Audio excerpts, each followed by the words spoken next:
پچھلے 10 ہفتوں میں، اور وہ 10 ہفتے شہباز شریف حکومت کے ہیں، پاکستان میں ایک عام آدمی کی کایا پلٹ گئی ہے۔ عمران خان کے دور حکومت تک جو پیٹرول 149 روپے 86 پیسے کا تھا، آج 233 روپے 89 پیسے کا ہے، یعنی اس کی قیمت 56% اضافے کے ساتھ 84 روپے بڑھ چکی ہے۔ اسی طرح ڈیزل 144 روپے 15 پیسے سے 263 روپے 31 پیسے کا ہو گیا ہے۔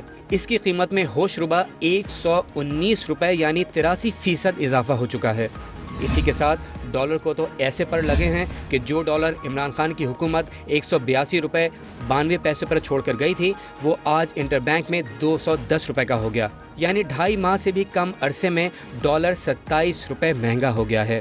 ہمارے اسٹیٹ بینک کے زیر مبادلہ کے ذخائر جو عمران خان کے دور تک 10.8 ارب ڈالرز تھے، اب 8.9 ارب ڈالرز پر آ گئے ہیں۔ بجلی کا فی یونٹ جو 16 روپے 91 پیسے کا تھا، اب 24 روپے 80 پیسے کا ہونے جا رہا ہے۔ نیپرا بجلی کے بنیادی ٹیرف میں فی یونٹ 7 روپے 90 پیسے کی منظوری دے چکا ہے۔ اسی طرح اوگرا کی جانب سے بھی گیس کی قیمتوں میں 45% اضافے کی تجویز ہے۔